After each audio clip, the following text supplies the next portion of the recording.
Hello and welcome to another installment of Liberty Nation's Swamponomics videocast. I'm Andrew Moran, Ellen's economics correspondent. Each week, I dive into the mores of top economic news stories and fish out compelling narratives, or I retrieve fallacies that have been accepted as conventional wisdom by the swamp creatures for years. This week, GameStonks and Robinhood.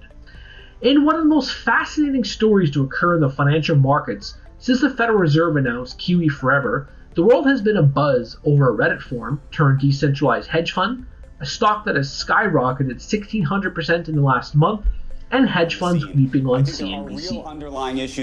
WallStreetBets, a forum on Reddit that used to be all about how arbitrary traders lost a huge chunk of change in the equities arena, made Wall Street look like fools by turning the tables on billionaires, and making a lot of money in the process with a so-called short squeeze.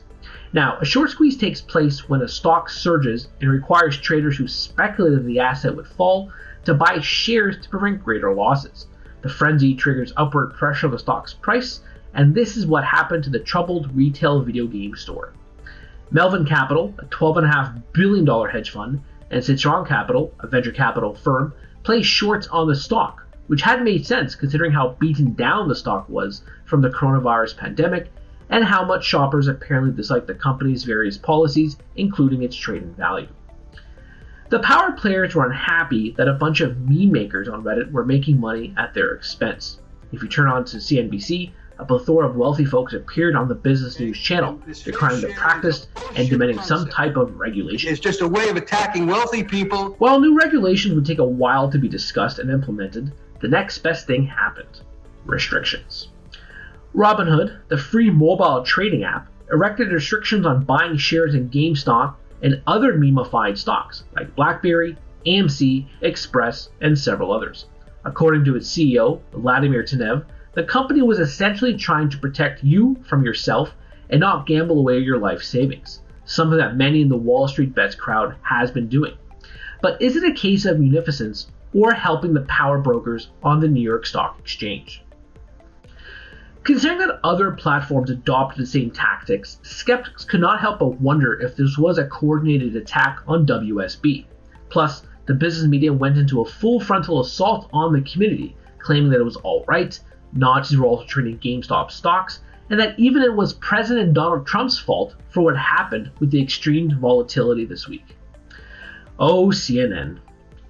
If there were one positive development from this entire story, it was that it united the left and the right, from AOC and Congresswoman Rashid Tlaib to Texas Senator Ted Cruz and Ben Shapiro. It was a moment of kumbaya, a rarity in today's toxic landscape. But are hedge funds in the right? Should Redditors be regulated and the billionaires be saved? If they are correct, then how come trading platforms didn't stop the hemorrhaging from mom and pop investors when they were losing money during last year's market meltdown? Why didn't they stop the shorts from cashing in on everyone's misery at the time? Indeed, there is nothing wrong with shorts. They serve as a valuable function on the market as they sniff out incompetence and perhaps even fraud. At the same time, there's nothing wrong with two playing at that game. If a bunch of memers on the internet can cost the shorts $19 billion in a week, then all the power to them. That is the risk you take from participating in the market. You have to do better next time.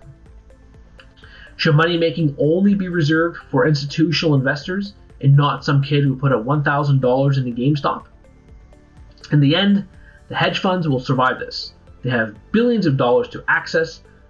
For the average man or woman, this is perhaps a once-in-a-lifetime shot of earning life-changing money by doing something entirely legal, found a mistake that was made by hedge funds, and then exploited it to their financial benefit. For once, let David slay Goliath. That's it for me this week. Please read my full Swamponomics column, where I dive deeper into the GameStop saga, the potential fallout, and Reddit's next short squeeze in silver. Thank you. Go deeper on the topic discussed in this video, head on over to one of these links here, or go to our Liberty Nation Roku channel. Thanks so much for watching, and don't forget to subscribe and hit the notification bell for Liberty.